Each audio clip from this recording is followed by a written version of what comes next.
aula, eu faço na aula assíncrona, entendeu? Eu divido, porque eu já sei quem está em cada grupo, faço de maneira, digamos assim, analógica, né? Não faço de maneira online, como a gente fez da outra vez, eu faço de maneira analógica, né? Ou offline. Eu divido e posto no grupo do Zap, e também posso postar na nossa sala. Eu posto todos os grupos lá, os grupos formados até o momento, tá certo? Quem foi que perguntou? Tudo certo, alô? sim. Pronto, Tudo certo. beleza. Deixa eu ver aqui. Pronto, João. A gente,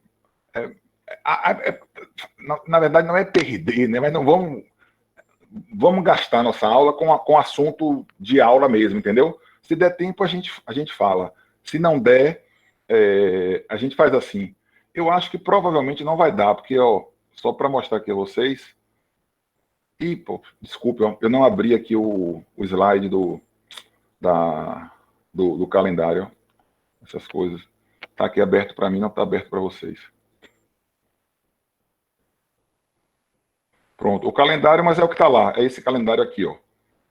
Eu só fiz questão de explicar um pouquinho as datas. Só para recapitular, nossa prova, dia 26/4. A entrega dos vídeos, 14/6. Dia 21 a 24 é o recesso junino. A gente volta e faz nossa prova no dia 28. Assim, não é muito ideal, mas por outro lado a gente tem que seguir o calendário. Tem uma quebra, mas por outro lado também é bom, porque como a gente acha que ainda vai estar em pandemia, não vai estar viajando muito, ou se obriga a não viajar para estudar, mas de qualquer forma, a gente só vai ter assunto novo até antes de São João. Então tem um break do São João, eles estudam, né, fazem a prova dia 28/6 na volta, e a gente finaliza dia 5/7. O calendário vai até 7/7. Tá certo? É porque as aulas começaram um pouquinho mais tarde, Emily. Geralmente, por exemplo, lá em São Paulo, que o São João não é tão forte, eles não têm esse feriado de São João. Então, como começam assim, as aulas 22 de fevereiro, 1º de março, em geral, eles não param no São João, eles levam direto. Aqui no Nordeste, nós temos 2 feriados no primeiro semestre, grandes, né? A gente tem o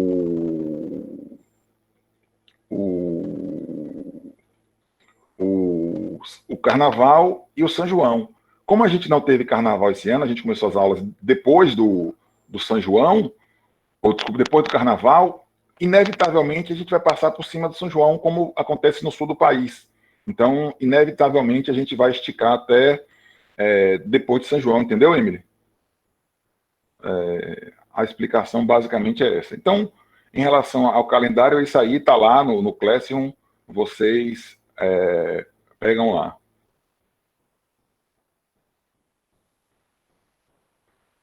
Outro material que está lá também é em relação ao seminário.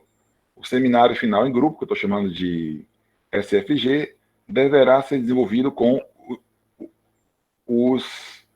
as indicações a seguir. O objetivo, investigar, no tema escolhido pelo grupo ou indicado pelo professor, as principais ideias neles presentes para discuti-los. Então, o assunto, como eu falei, tem a opção do grupo escolher um tema de microeconomia, setor da economia que cresceu mesmo durante a pandemia. Um tema de macroeconômico, escolher um problema econômico do Brasil atual. Cada grupo, de posse do respectivo tema, deverá gravar um seminário com duração de 15 a 20 minutos e participação de todos os membros do grupo. Porque todos os membros do grupo têm que participar, porque a terceira nota é o seminário, não tem trabalho escrito. Então, quem não participar, não fez o trabalho. Então, é obrigatória a participação de todos. É como eu vou avaliar cada um de vocês, pelo seminário. O seminário, apesar de não ser um trabalho escrito, mas na academia todo raciocínio lógico tem início, meio e fim, o seminário também deve ter introdução, desenvolvimento e conclusão.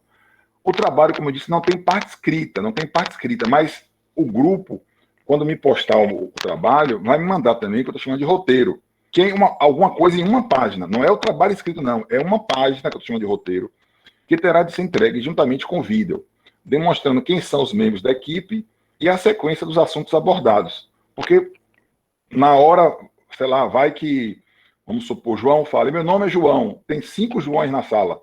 Como é que eu vou saber que aquele João é o João daquela equipe? Então, eu peço esse roteiro, onde vocês vão colocar o nome do grupo e os principais temas abordados no trabalho. E aqui os critérios de avaliação, né? Avaliação, os critérios gerais, são 4 critérios. Apresentação formal do trabalho, transmissão do conteúdo com clareza, exposição e desenvoltura, 2,5 pontos. Conteúdo. Nesse caso, serão observados a qualidade, a diversidade e a correção da pesquisa realizada. O que você quer dizer com correção da pesquisa, Alexandre? Não se baseie em fontes duvidosas, Wikipédia, por exemplo, ou em sites duvidosos. Linguagem. Uma das coisas que a gente está tentando passar para vocês é a linguagem correta, ou o que a gente chama de economês. Então, usar a linguagem correta da economia, tratando de forma científica o problema. E os recursos, né, levem em conta a criatividade, esmero, diversidade dos itens utilizados durante o seminário. Também, sem muita novidade, cada item desses vale 2,5 pontos e o aluno tem a nota final. Né? João está perguntando assim, ou edição conta. Não dá para dizer assim, a parte de Pedro foi fazer a edição do vídeo. Não, a parte dele tem de ser falar também durante o grupo, entendeu? Todos os grupos têm de falar. Agora, obviamente que pode, na hora de cada um falar, não sei se é isso que o João está perguntando, na hora que for, sei lá, João ficou encarregado de fazer a introdução do trabalho, então só o João aparece. Se é isso, pode, né? Não precisa aparecer todos ao mesmo tempo, né? Mas todos têm de participar durante a apresentação da equipe, entendeu, João? Não precisa ser simultaneamente todos, mas todos têm de participar do trabalho em algum momento.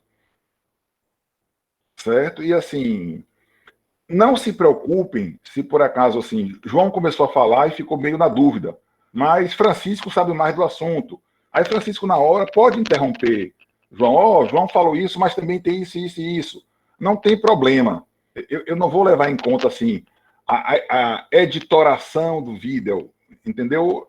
Eu quero que o conteúdo seja passado.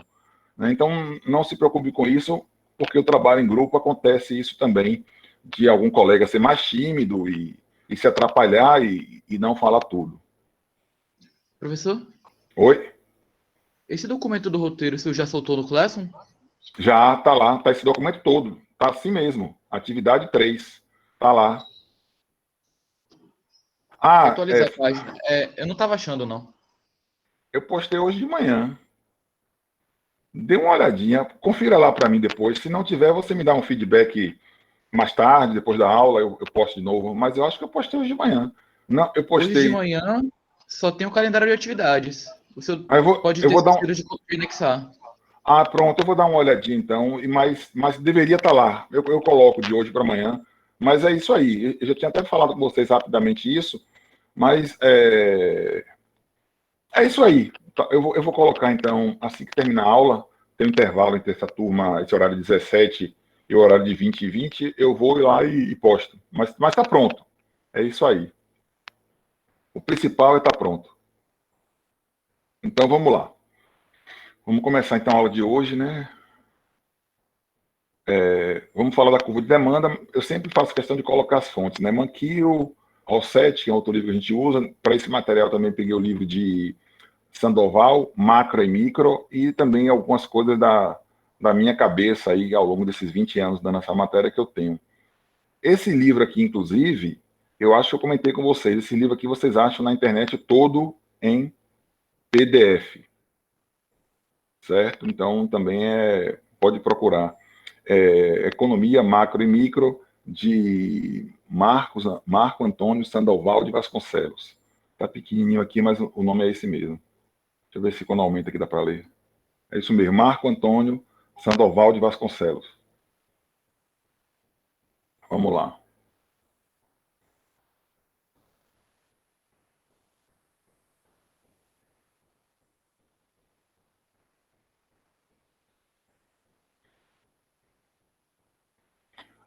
Antes de começar ao conteúdo, é importante falar um pouquinho dessa condição ceteris paribus. Eu acho que eu falei rapidamente também na aula passada, mas eu fiz questão de colocar um pouco mais detalhado hoje.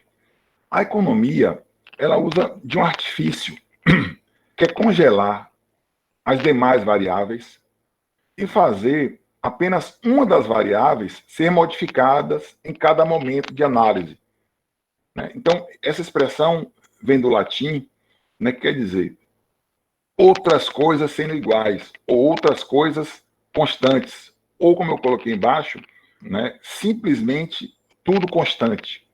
Para usar uma similaridade, é como a gente fala em física, né? Mantido constantes pressão e temperatura. Porque se a temperatura e a pressão ela for alterada, o fenômeno estudado também vai ser modificado. Então, a gente está mantendo tudo constante, está querendo analisar, naquele momento, só uma das variáveis. Não sei quem também já estudou estatística, a estatística também usa desse artifício que ela chama de análise de sensibilidade.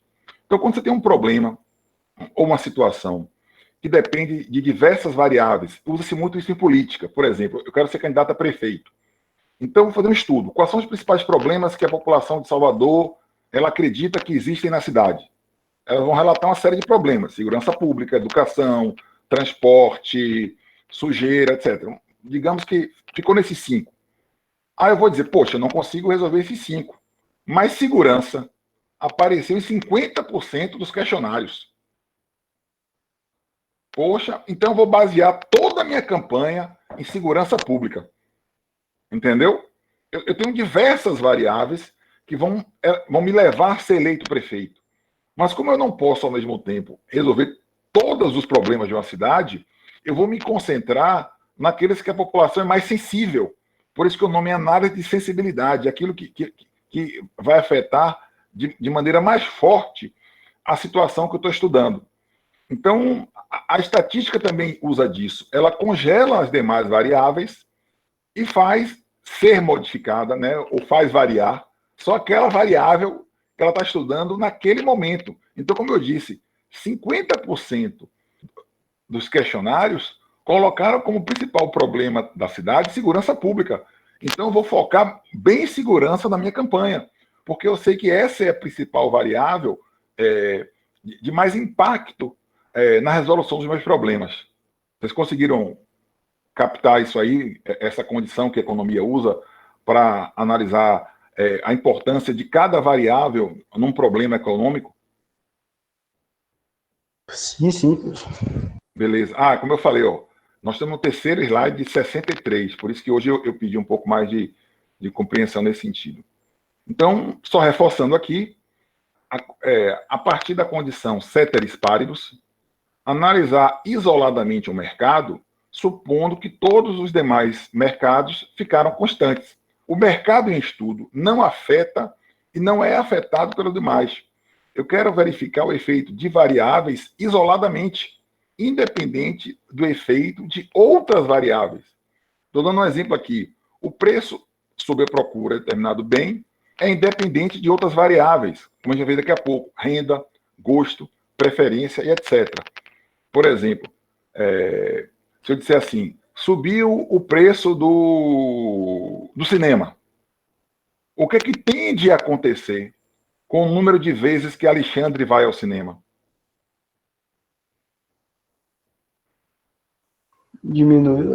Diminuir. Mas eu só posso afirmar isso, Vinícius, porque eu mantive todas as demais variáveis constantes. Mas se eu disser assim, Vinícius, o cinema subiu 20%, mas meu salário dobrou. E aí? Eu não posso ir até mais vezes do que eu ia antes? Entendeu, Vinícius? Eu só pude afirmar isso que você falou, e falou certo. Você não falou errado, não, você falou certo. Porque eu admiti que, nesse momento, todas as outras variáveis ficaram constantes, como renda, como preferência, como preço de bem substituto, porque eu podia também dizer, como o gosto pode influenciar. Eu podia dizer, não, Vinícius, eu vou continuar indo no mesmo número de vezes para o cinema, que eu gosto tanto de cinema, eu vou parar de beber cerveja. Entendeu? A minha preferência por ir ao cinema, ela é muito mais forte do que outros prazeres. Vou parar de ir para Fonte Nova ver jogo, por exemplo. eu posso manter constante a minha demanda por idas ao cinema, entendeu? Eu só posso afirmar isso que Vinícius falou corretamente se eu admitir que todas as demais variáveis ficaram constantes. Custo de oportunidade, viu, João? Isso, eu estou comparando justamente aquela variável, aquele produto que mais me faz falta, estou comparando entre eles, exatamente. Mas vamos lá. Então, a gente vai hoje falar sobre a análise da demanda de mercado, ou uma das leis da economia. Então, lembra que eu falei com vocês? A economia é uma ciência social, claro. Nem tudo a gente consegue engessar. Mas, ao mesmo tempo, até por ser uma ciência, a gente, quando vai fazer economia, a gente não se matricula no curso de economia. A gente matricula no curso de ciências econômicas. Então, como a ciência, ela tem alguns pressupostos que são verdade. E um dos pressupostos que é uma verdade, é uma lei, é um pilar da economia, é que a demanda ou procura, quando a gente é mais leigo, a gente chama mais de procura, mas quando a gente começa a estudar, a gente termina chamando mais de demanda, a quantidade de determinado bem ou serviço que os consumidores desejam adquirir em um determinado período de tempo. Então, demanda é o que você deseja consumir, não é o que você consumiu efetivamente. Usando o exemplo do cinema que a gente falou com o Vitor. Um aumento de preço, qual impacto ele vai ter no meu desejo de vezes que eu quero ir ao cinema? Então, a demanda, ela não é a compra efetiva, não é o que foi realizado. A gente vai falar em macroeconomia de demanda efetiva lá para frente. Mas quando a gente fala em curva de demanda, é o que eu desejo, é a minha intenção de comprar, dado os preços de mercado. Então, a escala de demanda, ela vai indicar a quantidade que o consumidor pode adquirir ou deseja adquirir, dada as várias alternativas de um bem ou serviço. Então, está aqui, ó. A demanda de um produto, ela também é afetada por que nós chamamos de utilidade marginal, ou valor utilidade. Eu vou passar um pouco rápido isso aqui, que isso aqui termina sendo um pouco óbvio, mas a economia, ela termina detalhando. Quando você come uma fatia de bolo, poxa, é massa, isso vai te dar um prazer. Vou postar, viu, Reinaldo? Eu posto lá toda a aula. Quando você come uma fatia de bolo, isso lhe dá um prazer. Beleza. Quando você come a segunda, se você gosta muito de doce, vai dar um segundo prazer. Mas quando chegar na 10ª fatia de bolo, o prazer da 10ª fatia de bolo não vai ser igual à primeira fatia. E se você levar ao extremo e continuar comendo, vai até lhe fazer mal. Então, você, em vez de ter utilidade marginal, ou seja, cada fatia de bolo vai lhe dando mais utilidade, vai sendo mais útil, vai lhe trazendo mais satisfação, ela, ao contrário, ela, inclusive, no longo prazo, ela vai trazendo para você uma desutilidade marginal. Então, quer dizer isso? Dado uma certa renda, o consumidor, que somos nós, um bem ou serviço, dado o seu preço, ele tenta maximizar a sua satisfação. Por isso que eu falei na aula passada, o consumidor, ele tenta, ao mesmo tempo, maximizar essa satisfação, mas também ele tenta, ao mesmo tempo, diversificar essa satisfação. Porque existe a teoria da utilidade marginal, quer dizer, eu comi uma primeira fatia de bolo, a segunda, que é uma segunda fatia marginal, veio depois da primeira, e a terceira é a marginal da segunda, e a quarta é marginal da terceira, e a quinta é marginal da quarta. Quer dizer, cada fatia marginal, cada fatia extra, ela vai me dando uma desutilidade marginal. No longo prazo, a utilidade de qualquer bem, ele tende a ser negativa, né? Ela cresce, a gente começa a dizer, cresce a taxas crescentes, depois cresce a taxas decrescentes e depois decresce. Então, a função demanda, ela trabalha com essa questão da diversificação de produtos também. Então, análise. O consumidor, ao consumir um bem qualquer, a gente toma como base 3 princípios. Os preços são obstáculos à sua satisfação. Existe uma certa possibilidade de substituição de produtos e existe uma utilidade marginal decrescente, foi o que eu acabei de explicar, né? E o que seria a utilidade marginal é o grau de satisfação que se tem pelo consumo de mais uma unidade qualquer de um produto ou serviço. Essa ideia de marginalidade, a gente viu isso nos 10 princípios de economia, surgiu com uma escola da economia chamada escola marginalista. Ela vai basear bastante seus pensamentos nessa ideia de que tudo em economia, ou quase tudo em economia, ou boa parte do que se analisa em economia, são a partir de variáveis marginais, né, de variáveis extras, né, o que está na margem. Né? Vamos lá. Então, você tem a utilidade total, essa pode ser crescente, e você tem a utilidade marginal. Aumenta quanto maior você consome um bem qualquer. E a utilidade marginal é a satisfação adicional ou na margem obtida pelo consumo de um bem a mais.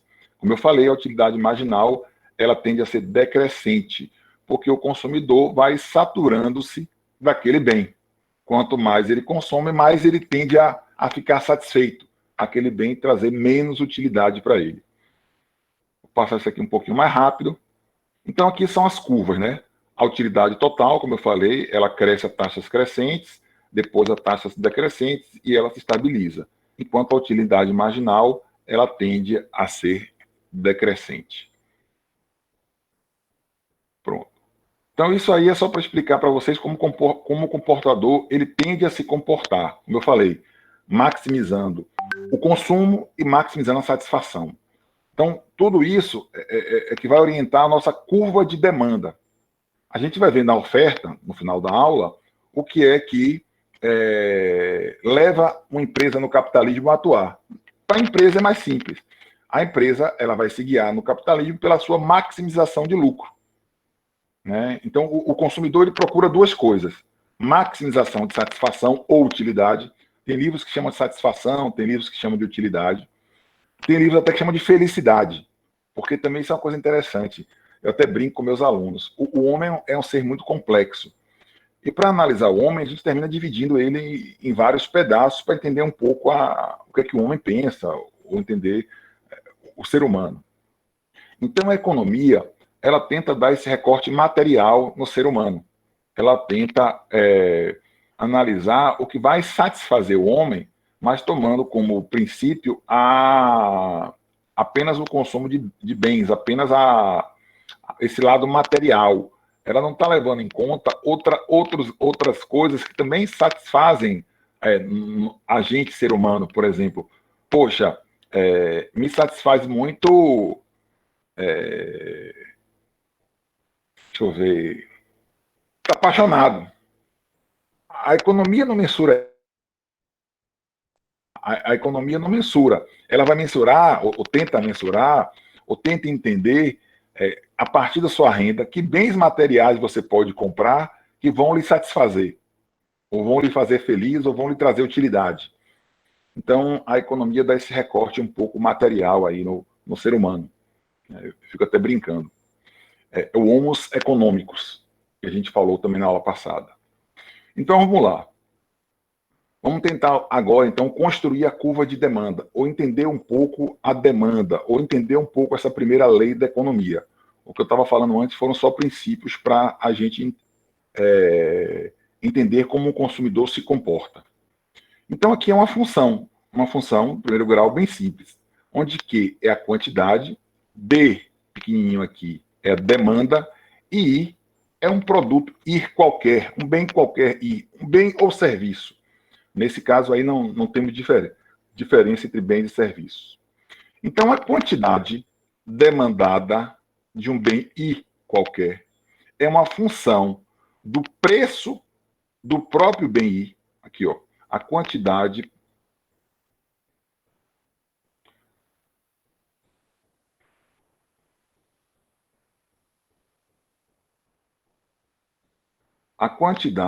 procurada ou demandada do bem I, essa é a primeira variável aqui. A segunda, o preço de I, ó, PI, preço do próprio bem I. É uma função também do preço dos bens substitutos ou bens concorrentes. O que são bens substitutos ou bens concorrentes? Você pode até misturar, né? Porque, como eu falei, você quer misturar. Mas quando tende, né, o que é normal, quando aumenta muito o preço da Coca-Cola, o que é que tende a acontecer com a demanda de Pepsi? Aumentar, né? Exatamente. Bens são chamados de substitutos ou concorrentes quando aumenta o preço de um bem e aumenta a demanda de um outro bem. São chamados bens substitutos, porque você vai passar agora a consumir mais Pepsi e menos Coca-Cola. Beleza. Gasolina e álcool, Heineken e Eisenbahn, então por aí vai. E Bud, por aí vai. E preço dos bens também complementares. Agora o raciocínio é um pouquinho diferente. O que são bens complementares? São bens que você consome junto, ou você consome ao mesmo tempo. Pão e manteiga, café e açúcar, sapato e meia, óculos, né, armação e lente. São bens que você consome ao mesmo tempo. Então, quando o preço da armação de óculos sobe muito, é de se imaginar que as pessoas parem de fazer armação, consequentemente também parem de fazer lentes. Quando o preço do pão sobe muito, se espera uma queda na demanda de manteiga. É o contrário do que a gente viu. Então, bens complementares significam bens que, quando sobe o preço de um, cai a demanda por outro. Renda, foi exatamente aquele exemplo do cinema. A renda do consumidor afeta a quantidade que eu consumo. E uma variável que eu estou chamando de G, que é gosto, hábito, preferência, religião. Né? Como eu falei, tem religião que não permite beber. Então, a sua preferência é afetada pela sua opção religiosa. Né? Lá no Oriente Médio tem países muçulmanos que não permitem que você beba álcool. Então, isso também afeta o seu consumo. Até um caso engraçado, quando eu fui morar na Inglaterra, meu vizinho, né, por coincidência, uma rua pequena, e ele falou que realmente eu fui o primeiro brasileiro que ele conheceu na cidade, porque eu não morei em Londres mesmo, não. Eu morei na cidade tipo Lauro de Freitas, assim, colado a Londres, que era bem mais barata, né? Londres é muito cara. E aí, ele ficou sabendo que eu era brasileiro, alguém comentou com ele, não sei, na rua, alguma coisa assim. E aí ele foi falar comigo, né? Ele falou, meu nome é Omar, né? Ele falava português, que a mulher dele brasileira, tinha morado no Brasil. Aí falou, meu nome é Omar. Eu falei, tá, não sei o quê. Eu nasci ele era muçulmano, ele falou, eu sou muçulmano, mas eu bebo. A primeira coisa que ele fez questão de falar logo foi que ele bebia e me chamou para tomar uma na casa dele. E a gente ficou muito amigo depois. Então, a sua religião, de alguma forma, também afeta a sua preferência. Então, vamos tentar entender aqui cada uma dessas variáveis em relação à demanda por um produto X qualquer. A primeira lei da economia, como eu disse, e por isso que a economia é uma ciência, ela traz como a principal variável, e por isso que o gráfico da curva da demanda está relacionando preço e quantidade consumida, a principal variável que afeta o consumo, é o preço de um bem qualquer. Então, se a principal variável que afeta a demanda por um bem qualquer é o que nós estamos chamando de função convencional, porque é a mais importante, né? Por maior que seja a sua renda, né, não é todo mundo que é um Neymar da vida que chega, eu quero isso, eu quero aquilo. Nós, pobres mortais, a gente chega lá e pergunta, quanto é que custa isso? Então, a principal variável, né, ou a função convencional que a gente representa é tentando relacionar quantidade consumida, quantidade demandada de um bem I em relação ao preço de I. Lembra que eu falei? Na condição ceteris paribus, vamos manter todas as demais variáveis constantes. João pediu para voltar aqui um slide. João Belmiro. É esse aqui, João?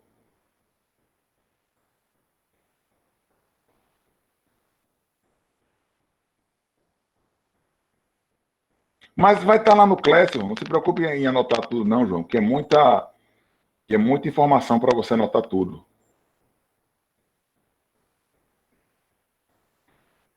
Pronto. Qualquer dúvida pode perguntar também, viu, João? Como eu falei, eu só estou evitando perguntar muita dúvida, que não seja diretamente relacionado ao assunto, assim, sobre mercado de capital, sobre inflação, que não é o assunto foco na aula de hoje. Mas vamos lá. Então, a gente vai pegar a quantidade demandada de um bem Y e relacionar com o preço desse bem Y. Ó, quantidade de I, preço de I. Então, vamos lá. Vamos construir a curva de demanda. Eu vou colocar no eixo X a quantidade de livros que uma pessoa qualquer pode consumir. Até aqui, ó, quantidade adquirida de livros. E vou colocar no eixo dos Y o preço dos livros. Ó. Eu estou relacionando preço de livro com a quantidade consumida de livros. Lembra que eu falei que existem... Na primeira aula de economia, existem variáveis que têm correlação positiva e variáveis que têm correlação negativa. Como até Vitor lembrou, preço e quantidade consumida têm uma relação negativa. Quanto maior for o preço, menos eu vou estar disposto a comprar. Então está aqui, ó, o gráfico 1, que é a curva de demanda, e eu fiz uma função linear. Podia ser também uma função de segundo grau também, viu? A curva de demanda podia ser assim, ó. Podia também ser exponencial, mas não é necessário para o que eu quero mostrar. Dá para trabalhar com uma curva linear. Representa o efeito do preço de um bem sobre a quantidade do bem que os consumidores estão dispostos a comprar, e não a compra efetiva. Lembra que eu falei? É o que eu tenho a intenção de comprar, e não o que eu comprei ainda antes. Na condição ceteris paribus, eu estou mantendo todas as outras variáveis, ó, todas as outras variáveis dessa equação aqui, ó, preço do bem substituto, preço do bem complementar, renda e preferência, o gosto, tudo constante. Eu estou fazendo variar nesse momento só o preço do bem X. Então vamos lá. Quando o preço é 20, Alexandre está disposto a comprar ou ler 20 livros por ano. Se o preço sobe para 40, Alexandre vai diminuir. Ele só vai ler 15 livros por ano. Se o preço sobe para 60, ele vai ler 10 livros por ano. Se o preço do livro sobe para 80, infelizmente, ele vai ler só 5 livros por ano. Todo mundo entendeu aí? Tá beleza?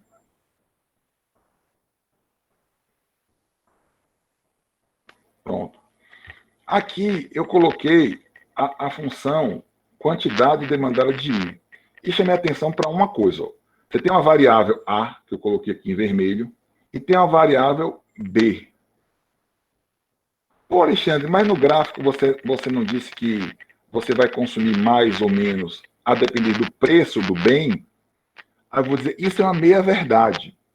Porque tem coisas que você consome que são independentes do preço. Quando você é um bebê, você não tem de consumir alguma coisa, senão você não morre? Então, o que nós chamamos de consumo autônomo, é esse A aqui, ó. É o consumo que independe do preço. Alguma coisa do que você consome é independente do preço. E a maior parte do que você consome é dependente do preço.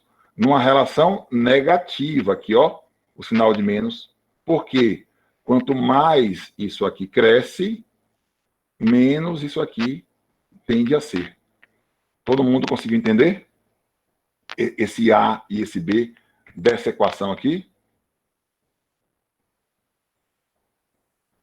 Esse A em vermelho e esse B roxinho aqui é o consumo autônomo. Outro exemplo que não deveria existir na sociedade, além do bebê, um mendigo, por exemplo, ou pessoas que vivem em casas de caridade. Elas consomem alguma coisa que independe do preço. Alguém está dando para elas. Então, independe do preço. Então, uma parte do que a gente consome nós chamamos de consumo autônomo. Claro que numa sociedade moderna e mais avançada, cada vez essa variável tende a ser menor, né? Ficando, como eu disse, para crianças que não têm renda, né? E etc, etc, etc. Vamos lá. Aí o que eu falei assim, beleza, nesse momento, naquele primeiro gráfico, a gente manteve constante todas as variáveis e mexemos só com essa primeira variável aqui. Vamos fazer o contrário agora. Vamos manter essa variável constante, por isso que eu botei o tracinho em cima, e vamos ver como se comporta aquele mesmo gráfico quando eu faço variar, né, outras variáveis, né, fica até redundante fazer variar outras variáveis que também fazem parte da função demanda.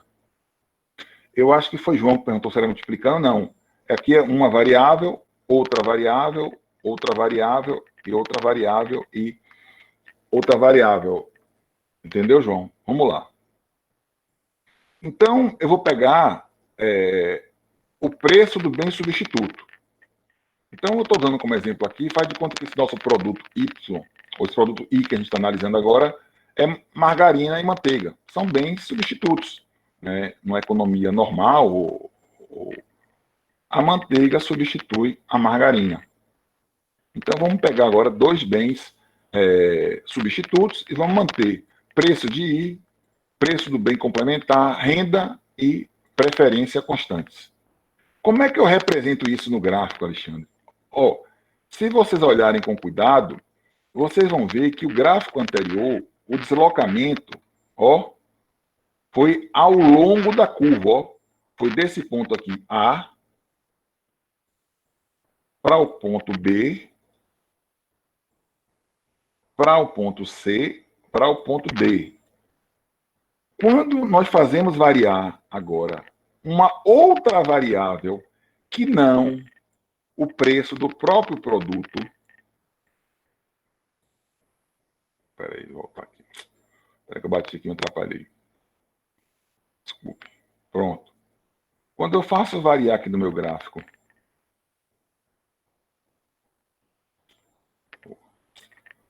fica assim. Quando eu faço variar uma outra variável qualquer, que não o preço do próprio bem, o deslocamento não é ao longo da curva vermelha, o deslocamento é da própria curva, né? O efeito aqui, Então vamos lá. Como a gente estava falando, vamos voltar ao exemplo da manteiga e margarina. O preço da manteiga subiu. O preço da manteiga subiu muito.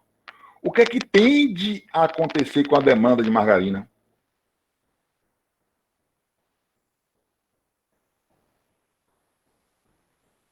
Vamos lá, gente? Pode repetir, professor? Quando o preço da manteiga sobe muito, o que é que tende a acontecer? O que é que tende a acontecer com a quantidade consumida de margarina? Aumentar.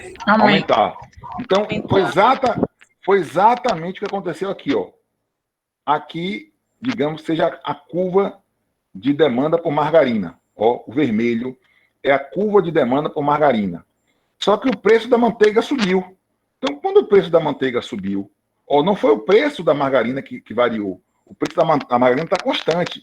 Lembra que a gente falou? A gente vai manter o preço do próprio produto constante. Então, vamos supor que o preço esteja em 40. A gente está começando agora a estudar o preço do quilo da margarina esteja 40. Mas, a demanda passou de 10 mil para 15 mil. Não foi o preço que variou, o preço está constante. Foi a demanda que variou. Deu para entender? Então, quando um fator qualquer afeta a demanda por um produto, aumentando a demanda, eu tenho um deslocamento da curva de demanda, não é ao longo da curva de demanda. E aí, outros bens substitutos que eu coloquei como exemplo aqui. Aumentou o preço da carne de vaca, como se chama carne de boi. Vai aumentar o consumo de peixe e frango. Aumentou o preço da cerveja Antártica, vai aumentar o consumo de Brahma. Aumentou o preço da Coca-Cola, vai aumentar o consumo de Guaraná. Todo mundo entendeu? Quando a variável preço do próprio produto não está sendo analisada, o deslocamento não é ao longo da curva, o deslocamento é da própria curva. É como se surgisse uma nova curva de demanda. Não é mais a mesma curva de demanda D0. Agora é uma nova curva de demanda.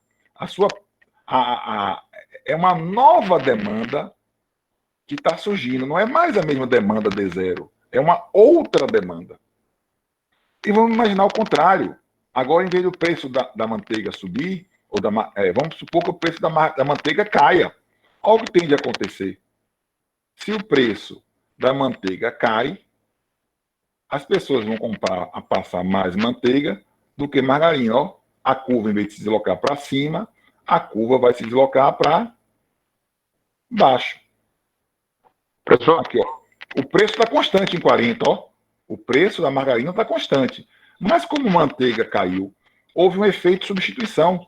As pessoas substituíram manteiga por margarina e passaram a consumir 5 mil e não mais 10 mil, como era antes. Sim, pode falar, professor, Marcos. é uma situação que a gente vê muito, é quando o preço do combustível ele cai, muita gente sai para encher o tanque, né? Então, assim, eu acho que tem algumas situações que a demanda, na verdade, aumenta para estocar, como o risco de escassez de alimentos, por exemplo. Então, está um preço muito alto, de repente baixa, o povo sai para comprar e para estocar. Não, mas aí, lembra que eu falei, existem certas situações marginais. A gente está analisando o que é o normal. O normal em uma economia é acontecer isso. Aí você falou assim, professor, mas em uma situação onde está previsto um desabastecimento, o preço não variou, o preço está constante, mas afetou a sua preferência. O que está fazendo aumentar o seu consumo não é o preço, não foi o preço que foi para baixo ou para cima. Você gostava, a sua preferência era de consumir 1 litro por dia, o seu normal. A sua preferência foi afetada porque você está supondo que vai haver um desabastecimento, entendeu? É um fator externo, não é o preço do próprio produto que variou. Ok, entendi. Agora no caso da gasolina, é uma outra coisa. Aí existe também um fator externo, que é o fator especulação, porque também a demanda aumentou ou diminuiu antes do preço variar. Também foi um fator externo. Porque, como você falou, vamos supor, eu lhe dou uma informação. Não vamos pensar em gasolina até é muito fácil de pensar. Vamos pensar um pouco no mercado financeiro. Que o pessoal está, inclusive, acusando aí o Posto Ipiranga de ter feito isso. Eu digo a você o que hoje? Olhe, Marx, o dólar vai subir amanhã. Vai subir amanhã. O preço hoje está constante. O que é que você faz na véspera? Eu vou comprar dólar. Vai comprar dólar. Então, a demanda aumentou, não foi porque o preço do dólar caiu. A demanda aumentou no dia anterior. Entendeu? Você compra, exatamente, Francisco. Você compra o máximo possível, porque você comprou na baixa, e vai vender no outro dia, quando o preço aumentar na alta. Então, o preço do dólar não variou. O preço no dia anterior está constante. Entendeu? O que fez você comprar mais foi um fator externo. Foi uma informação privilegiada que você teve. Entendeu? Aconteceu isso com a Petrobras.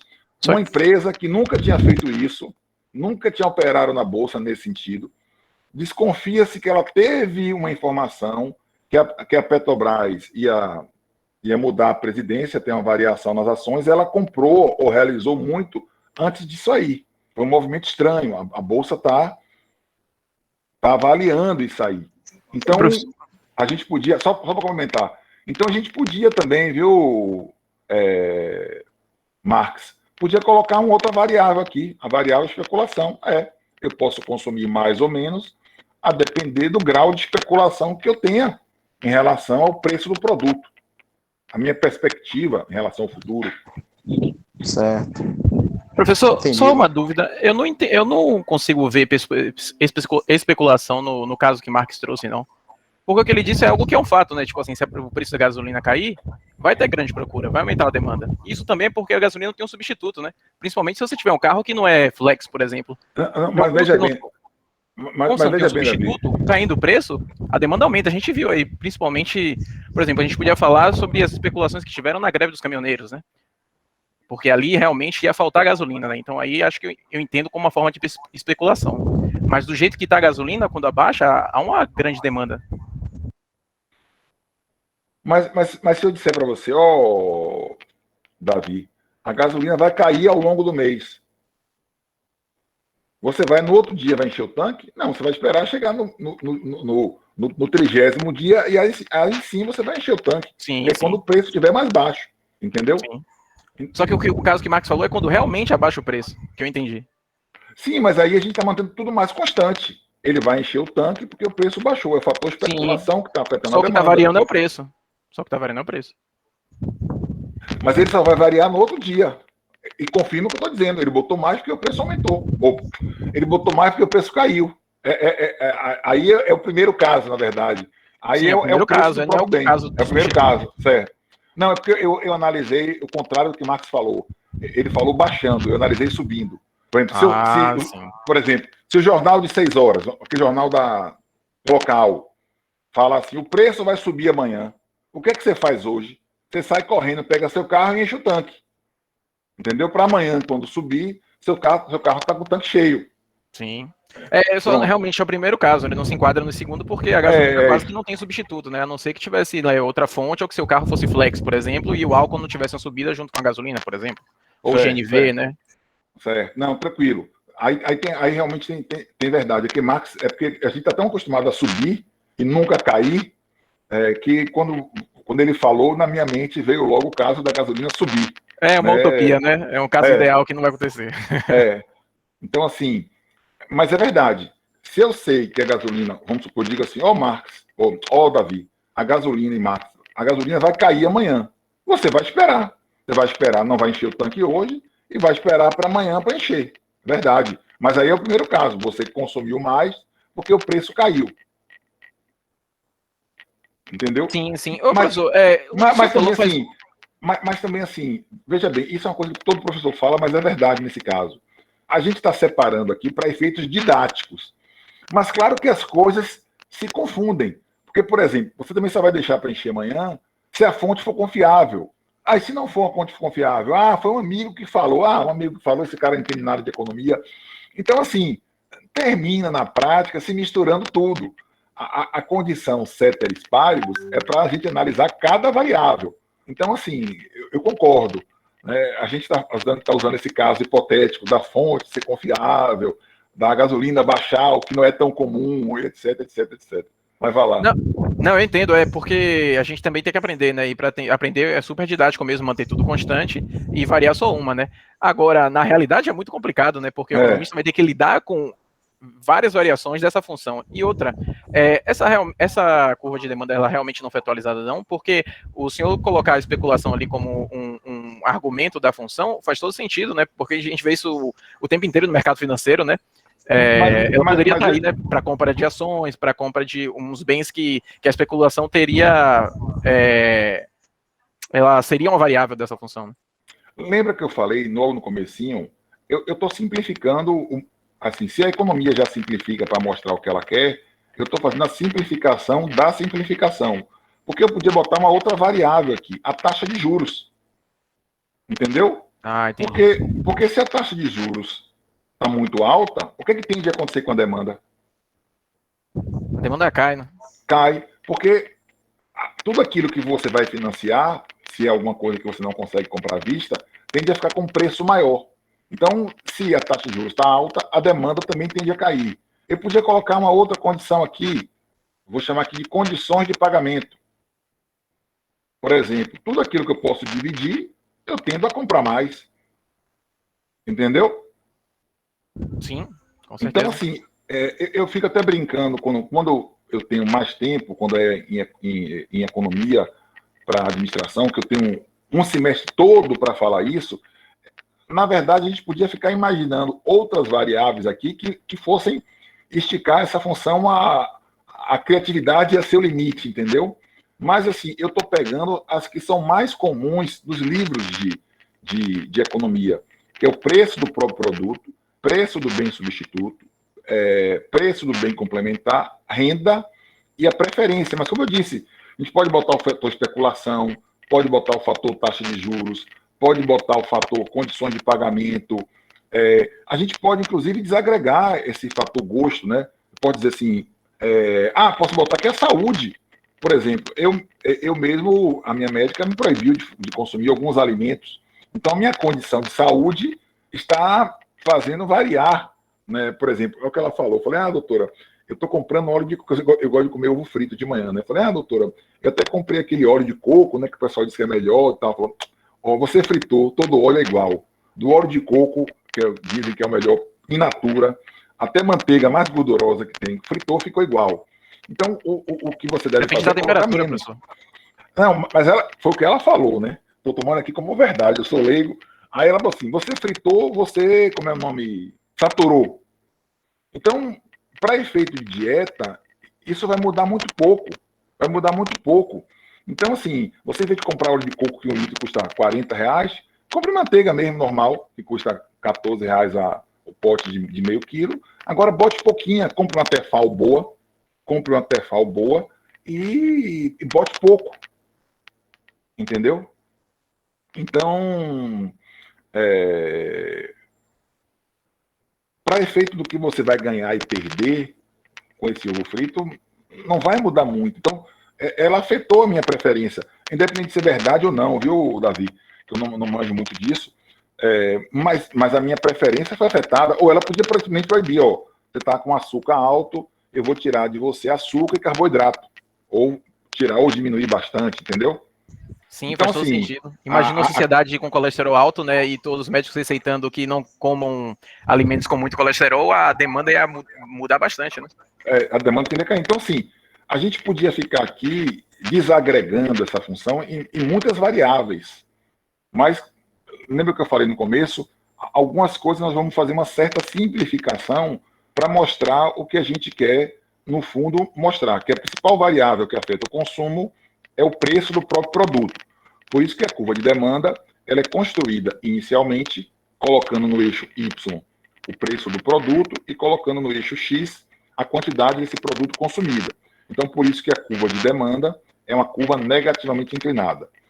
Como outras variáveis, outras qualquer, afetam essa curva de demanda? O deslocamento não vai ser ao longo da curva. O deslocamento vai ser da própria curva. Bens complementares, a gente viu. Quando aumenta o preço de um, a tendência é aumentar o consumo do outro. E bens substitutos ou concorrentes. E bens complementares, bens complementares, camisa social e gravata. Quando aumenta o preço da camisa social, há uma tendência das pessoas comprarem menos gravata, porque o consumo é junto, o consumo é feito ao mesmo tempo. Aqui de bicicleta, né? Porque você sabe que os pneus de carro não tem mais câmara de ar, né? Mas pneu e câmara. Quanto mais vende pneu, mais você vai ter de vender câmara de ar para bicicleta. Pão e manteiga, sapato e meia, litro da gasolina e automóvel. São bens que a gente consome junto, um complementa o consumo do outro. Então, quando aumenta o preço da camisa social, aumentou a camisa social o preço, há uma tendência de se vender menos gravata. Aumentou o preço do pneu, há uma tendência a se vender menos, a curva, a se vender menos câmara de ar. Aumentou o preço do pão, há uma tendência a se vender menos manteiga. Aumentou o preço do sapato, há uma tendência a se vender menos meia. Aumentou o litro da gasolina, há uma tendência das pessoas utilizarem menos a gasolina. Desculpe, aumentou a gasolina, tende a comprar menos automóveis. E vocês também estão tendo cuidado, que eu estou sempre falando assim, há uma tendência, porque como a economia é uma ciência social, assim, tem algumas palavras que são malditas, assim, sempre, nunca, vai acontecer de qualquer forma. Então, algumas palavras em economia a gente evita usar. Então, há sempre uma tendência. Entendeu, Davi? Sim, ficou muito claro. Danilo falou aqui, é verdade, Danilo. Você pode substituir por uma outra coisa e continuar comendo a mesma quantidade de manteiga. Mas, assim, a gente está mantendo todas as variáveis demais constantes. Ou seja, a quantidade de cuscuz que você come também está constante. Você não aumentou ainda. Porque, como eu estou dizendo, se a gente fizer tudo variar ao mesmo tempo, a gente não chega a conclusão nenhuma. A gente não consegue inferir nada. Entendeu, Davi? Por isso que a gente mantém constante. Né? O contrário também é verdade, vamos supor. Se baixar muito o preço da camisa social, há uma tendência as pessoas a comprarem mais gravatas. Vou até botar em azul aqui para ficar igual. Ó, preço caiu, a tendência é aumentar. A gente estava falando só em preço subir. O raciocínio é o contrário quando o preço cai. Né? Caiu, ficou muito torto isso aqui. Caiu o preço da camisa social, há uma tendência de aumentar o consumo de gravata. Caiu o preço do pneu, há uma tendência de se vender mais câmara. Caiu o preço do pão, há uma tendência a se vender mais manteiga. Caiu o preço do sapato, há uma tendência a se vender mais meia e assim por diante. Né? A gente está analisando cada uma daquelas variáveis. Renda. Renda é uma variável legal, porque renda já foge um pouquinho, tem o geral da análise, mas renda sobe um pouquinho. Ó. O que a gente vai variar agora vai ser renda. Ó. A renda que vai variar, ó, o símbolo de variação aqui. E vamos manter tudo constante. Preço do próprio bem, preço do bem substituto, preço do bem complementar e o gosto. Ó como a renda já é uma particularidade. Vamos imaginar um bem normal. Pô, Alexandre, se você está falando que tem um bem normal, é porque deve ter um bem anormal que deve ser diferente. A gente não chama de bem anormal, a gente chama de bem inferior. Por quê? Veja bem, quando sua renda aumenta, o que é que você tende a fazer com aquilo que você gosta? Aquilo que você gosta de consumir?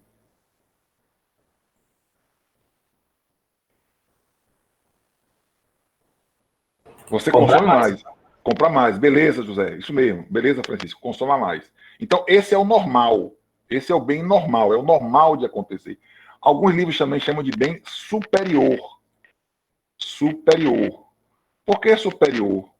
Porque, como eu disse, o que a gente vai ver agora embaixo não é chamado de anormal, mas é chamado de inferior. Então, alguns livros chamam de bem normal ou superior.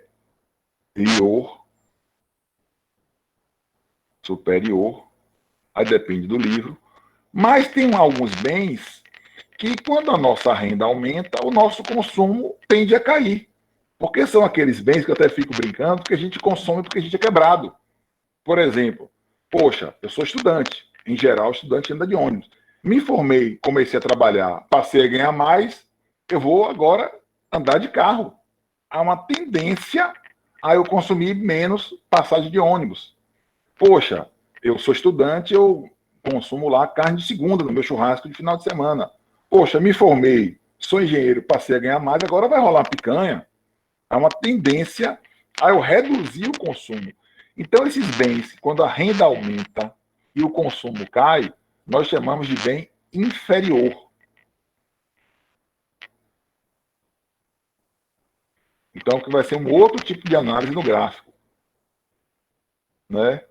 Antes era sozinho, era chuleta, lá no bar da chuleta. Ou, por exemplo, né, antes eu tomava Skol, passei a ganhar mais, quero tomar Skol, mas agora puro malte, Heineken, entendeu? Você tende a consumir algumas coisas que têm uma qualidade melhor. E também, ainda tem a terceira exceção, que é o bem de consumo saciado. Que não é aquele bem que você vai consumir mais ou menos, porque a sua renda variou, porque o consumo dele é saciado. Eu sempre dou 2 exemplos para meus alunos. Eu tenho, desde 40 anos, tomo remédio para pressão. Então, o remédio, minha renda aumentou. Então agora, em vez de tomar 1 por dia, eu tomo 2. Estou ganhando mais. Entendeu? Ninguém vai tomar mais remédio porque está ganhando mais. O consumo é saciado. Sal, também é outro bom exemplo. Agora estou ganhando mais, em vez de colocar 2 pitadas de sal novo, vou colocar 2. Então, tem certos bens que o consumo são saciados, né? Os alimentos básicos. Eu não vou comer mais porque eu ganho mais, a não ser que eu esteja comendo muito pouco. Mas atingido aquele limite normal, digamos assim, ou saudável, eu não vou consumir muito mais porque eu ganho mais. Senão eu posso até ter problema de saúde, né? Açúcar também, eu não vou colocar mais açúcar porque eu estou ganhando mais, entendeu? Arroz até você podia até questionar, porque como o brasileiro não se alimenta muito bem, a gente viu isso agora com a pandemia, quando teve o auxílio emergencial, com o aumento da renda, a renda global da economia, houve um aumento do arroz. Quando eu botar até quando eu botar no Classroom, eu vou tirar arroz, viu? Porque arroz aqui não é um. Se aplicaria até para países de primeiro mundo. Mas para a gente, o arroz não seria um bom exemplo, não. Foi até um dos produtos que mais aumentou de preço. Mas eu vou tirar o arroz e botar remédio. Vou corrigir isso aí no slide. Então, vocês viram como a análise de cada variável ela traz particularidades? Aí, ó. Essa classificação depende da classe de renda dos consumidores. Claro, para consumidores de baixa renda não existem muitos bens inferiores, porque, né, ele está no limite da renda. Quanto mais você eleva a sua renda, o número de produtos a ser considerados bons vai aumentando. Pode falar, Vitor.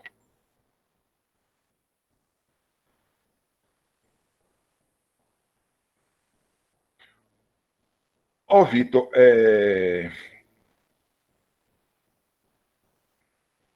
lembra que eu falei que a economia... Sabe aquela história que o pessoal brinca? Dinheiro não traz felicidade? A economia, ela descarta essa ideia. O seu nível de qualidade de vida pode ser medido em alguma proporção por aquilo que você consome. Então, até pesquisas fazem isso. Ela vai medir a qualidade de vida de uma família pelo número de eletrodomésticos que ela tem na casa. Então, assim, em tese, quanto mais você ganha, mais você quer consumir para ser mais feliz, para ter mais satisfação. E isso é uma verdade. Quanto mais você ganha, mais você gasta. O que não é verdade é que esse aumento no consumo é infinito na mesma proporção do aumento de renda. Entendeu? O que eu quero dizer? Você ganha 1.000. Você passa a ganhar 2, você dobra seu consumo. Você passa a ganhar 3, você triplica. Vai imaginando isso até o limite de ganhar 500 mil. 1 milhão. Que foi uma outra coisa que Keynes também vai falar lá na frente de macroeconomia, que ele vai dizer, a poupança é uma variável residual. Quanto mais você ganha, mais você tem uma tendência a poupar. Né? Quem ganha o salário mínimo consegue poupar alguma coisa, gasta tudo consumindo. Agora, Neymar consegue poupar? Consegue. Pô, o cara ganha 2 milhões, por mais que ele gaste 500 mil por mês, ele está poupando 1 milhão e 500 por mês. Entendeu? Então, você ganha, você gasta mais, e muitas vezes isso acompanha, mas esse limite não é infinito. Poupar também. Certo? Beleza, Vitor?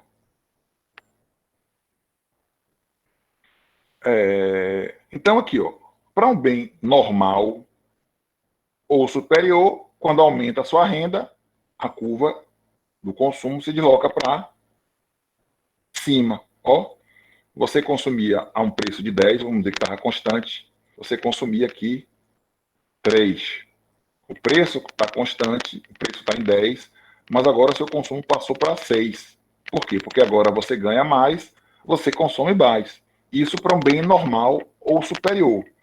Para um bem inferior, é o contrário. Ó, o preço continua em 10. Ó. Você consumia, como estava dizendo aqui, ó, 3.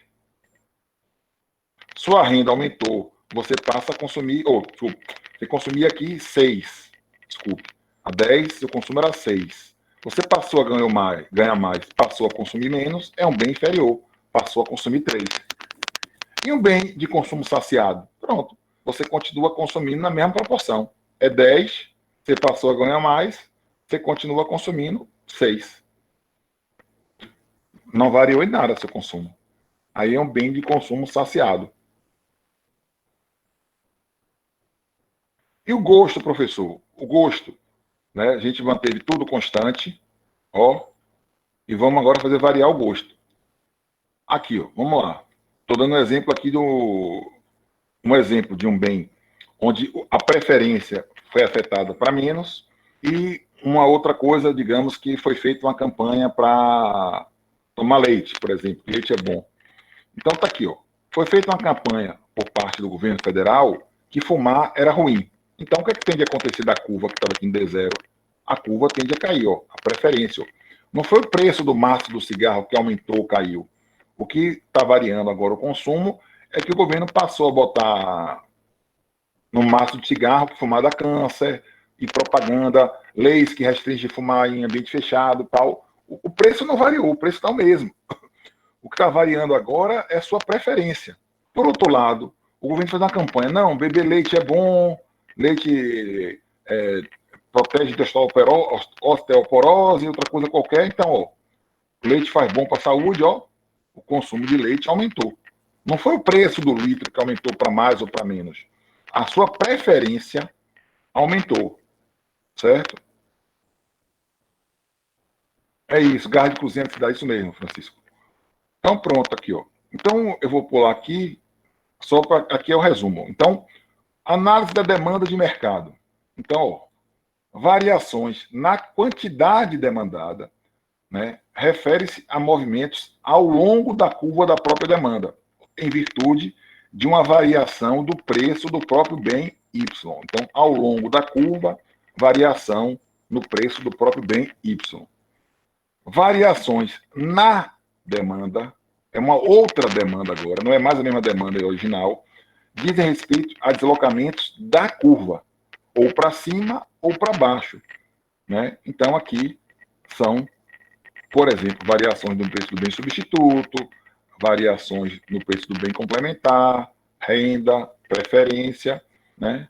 Então tá aqui, ó. E aqui é o resumão de tudo. Quando é preço do próprio produto, movimentos ao longo da curva.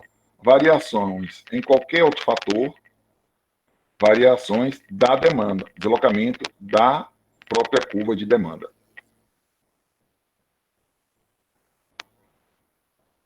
Aqui também, mais uma vez, mostrando que é movimentos ao longo da curva e movimentos da curva, também aqui, ó, ao longo e da curva, só para reforçar bem. Uma exceção, né? Por isso que eu falo que em economia nunca fale sempre ou nunca. Existe uma exceção, né, que foi criada, um inglês, um economista inglês, eu sempre esqueço o primeiro nome dele, mas o nome do bem foi apelidado em nome dele. Ele viu que tinha uma exceção à lei da demanda, né, em que a curva, ela, em vez de ser negativamente inclinada, a curva era positivamente inclinada entre a quantidade do bem e a demanda desse bem. Ele observou que na Inglaterra, lá por volta de 1800 e lá vai fumaça, a população muito pobre, ela consumia muita batata. A fonte de alimentação da população inglesa era batata. E quando o preço da batata caía, o que é que a gente falou? Quando o preço cai, a demanda aumenta. Mas o que é que ele percebeu? Se ele pode continuar comprando a mesma quantidade de batata, e agora, porque o preço caiu, não é porque o preço caiu que ele vai comprar mais, ele vai desviar parte dessa renda que está sobrando e vai consumir agora outras coisas. Aqui, ó, a comunidade inglesa era muito pobre, ocorreu uma queda no preço da batata. Como a população gastava a maior parte da renda com esse produto, o seu poder aquisitivo, teoricamente, aumentou. Então, como eles estavam saturados, lembra que eu falei da diversidade? Poxa, eu não quero mais comer tanta batata assim. Eu quero comer agora um pedacinho de carne, né? Uma cenourazinha, eu quero um brócolis. Eu não quero comer mais só batata. Então, eles passaram a gostar também com outros produtos. Então, o preço da batata caiu, porém a quantidade de batata não aumentou. A quantidade de batata, ela até diminuiu em proporção à renda. Então, o Giffen, foi o nome do economista que deu o nome a isso aí, então é um bem inferior, porque você consome porque sua renda é pequena. Então, o bem de Giffen é um bem inferior, mas nem todo bem inferior é um bem de Giffen. Então, isso é importante falar. E, geralmente, os concursos, eles perguntam isso. para todo produto do universo sideral, a curva de demanda é negativamente inclinada? Não, porque o bem de Giffen é o único bem que a curva é positivamente inclinada.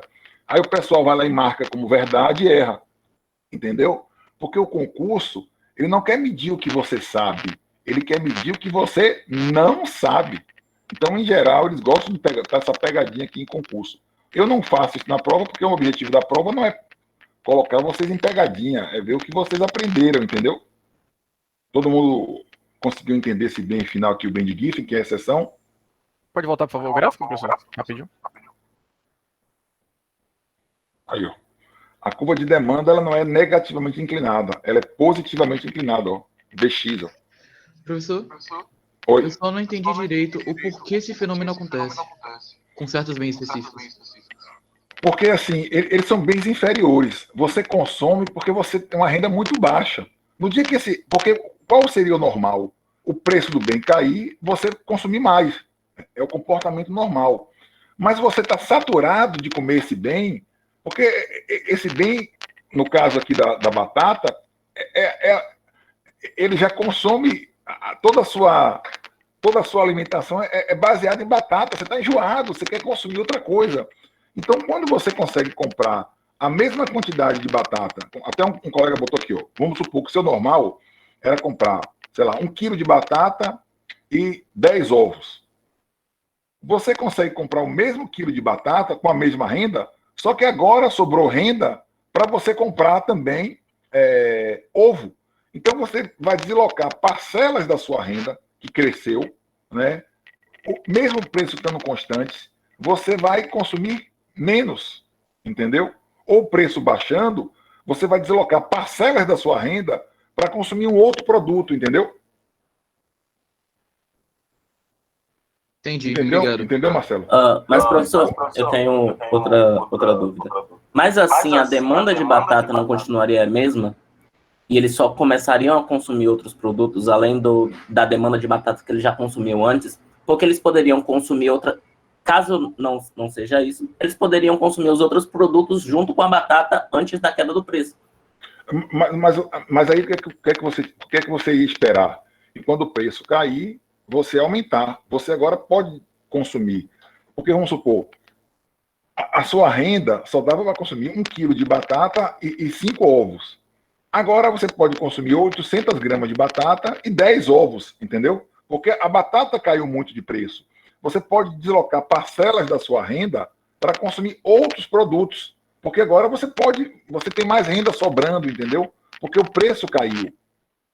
Não sei se você conseguiu visualizar isso. Porque ou fica constante, mas assim, o que a gente quer mostrar é que tem bens que mesmo quando o preço cai, ou esse bem inferior, quando o preço cai, você não tende a consumir mais. Você tende até ao contrário, a consumir menos, porque sobra parcela de renda para você consumir de um outro bem qualquer. Entendeu? Entendi, acho que entendi. É uma exceção. É uma exceção à regra aqui. Para mim aí parece que é como se, nesse paradoxo, é como se as pessoas comessem, nesse caso da comida aí, né? No caso da batata, é como se eles fossem obrigados a comprar aquilo, né? Por causa da renda, né? Exatamente. Ele só pode, o que cabe no orçamento dele é só batata. E agora ele tem renda sobrando para deslocar para outros bens. Lembra que a gente falou, a utilidade marginal ela tende a ser decrescente. Ele só consome batata porque é o que dá para ele comer. Sim. Né? Eu vou tentar falar um pouco mais rápido aqui da oferta, ainda tem 20 minutos, porque em boa parte do assunto o raciocínio é análogo. A única diferença é que, no caso da oferta, a curva é positivamente inclinada. A gente viu que na demanda a curva é negativamente inclinada. Então, a primeira coisa que eu estou pedindo a vocês é que esqueçam agora a demanda. A gente falou só de demanda e não falamos de oferta. Então, esqueçam agora a demanda e vamos falar só de oferta. Tirem da cabeça aí demanda. Vamos falar só de oferta. Só de oferta. Porque em algum momento vocês vão dizer, professor, mas se ele produzir muito, o preço vai cair. Depende. Depende da demanda. E a gente está esquecendo a demanda agora. Então, esqueça a demanda. Deletem demanda da cabeça. Então, vamos lá. O que é oferta? É a mesma coisa. Oferta não é o que foi efetivamente ofertado, é o que o produtor está disposto a ofertar. Então, o raciocínio é o mesmo. A diferença é que na função de demanda, o produtor, o consumidor, desculpe, ele procurava maximizar a satisfação e diversificar a satisfação pela questão da utilidade marginal. No caso do produtor, ele é mais fácil entender, porque o produtor ele quer aumentar isso aqui, ele quer que o lucro dele cresça.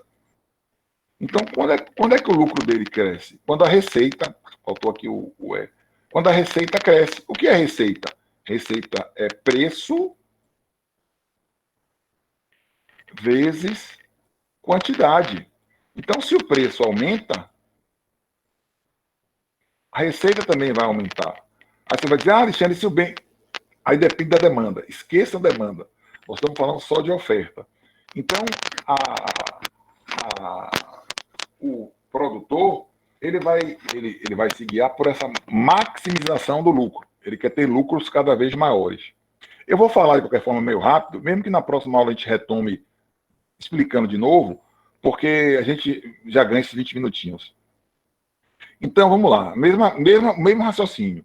A quantidade de ofertada de um bem I qualquer é uma função do preço do próprio bem, preço dos fatores de produção, que a gente viu nas aulas anteriores, preço de bens substitutos na produção. Existe uma diferença entre os fatores de produção, que eles são insubstituíveis ou dificilmente entre si. E, por exemplo, eu fabricava camisa de algodão, agora estou fabricando camisa sintética. E existe uma diferença entre o preço dos fatores de produção, isoladamente, e dentro da minha produção, aquelas matérias-primas que eu posso substituir. Tecnologia envolvida no processo e as metas, objetivos do empresário. Como no caso da Ford. Eu não quero mais produzir no Brasil. A minha produção vai ser zero. Ele saiu do Brasil. A meta agora é aumentar a produção na Argentina e não fabricar mais no Brasil. A minha meta, o meu objetivo não é conquistar mais esse mercado, é sair desse mercado. Então, vou pular aqui, vou partir logo para cá. Diferente da curva da demanda, que é negativamente inclinada, a curva da oferta é positivamente inclinada. Quanto maior está o preço de um produto, isso atrai o produtor a cada vez a produzir mais. Né? Pense o seguinte, se o preço da soja esse ano foi, sei lá, $50 a tonelada, e o ano que vem há um sinal que o preço vai subir para 100, o que é que tende a acontecer com a produção brasileira? Esqueçam a demanda. Esqueçam a demanda. Estou ainda falando só de oferta. Eu estou dizendo que o preço é $50 a tonelada. E é uma perspectiva do mercado que o preço...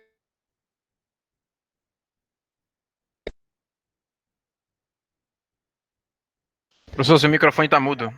Seu microfone mutou.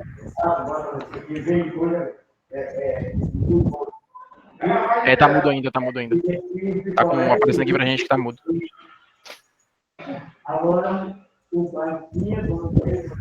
Ainda continua mudo.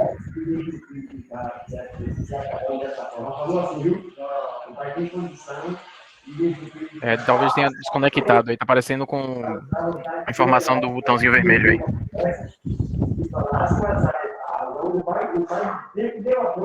Agora tá ouvindo? Agora sim, agora sim. Pronto, deve ter batido a mão sem querer, que entusiasmei dando aula. É que eu bati aqui. Eu tô dizendo para você o seguinte, a gente aqui é agricultor, a gente planta soja. Todo mundo aqui é produtor de barreira. Aí esse ano a gente plantou soja e foi remunerado por $50 a tonelada. Aí o preço futuro da soja, o mercado futuro, está sinalizando que o preço vai ser 100. O que é que a gente, produtor, tende a fazer? Produzir mais, exatamente, Felipe. Produzir mais. Exatamente. Então, a curva de oferta, diferente da curva de demanda, ela seguia de maneira positiva. Quanto maior o preço, mais eu produzo. Se vai ter demanda ou não, eu não quero saber. Eu esqueci demanda agora. Estou só falando de oferta. Na próxima aula que a gente falar de mercado, que a gente vai ver se vai ter demanda ou não. Mas a gente vai aumentar a produção. Anderson, Juan, Felipe, beleza.